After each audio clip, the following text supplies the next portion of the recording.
Praise the lord. మన ప్రభు అయిన యేసుక్రీస్తు పరిశుద్ధుడు.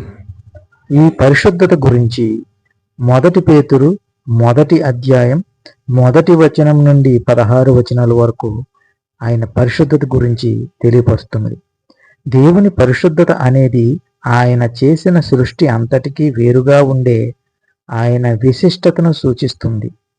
పరిశుద్ధతకు హెబ్రీలో వాడే పదానికి వేరు చేయబడిన, ప్రత్యేకించబడిన అనే అర్థాలున్నాయి.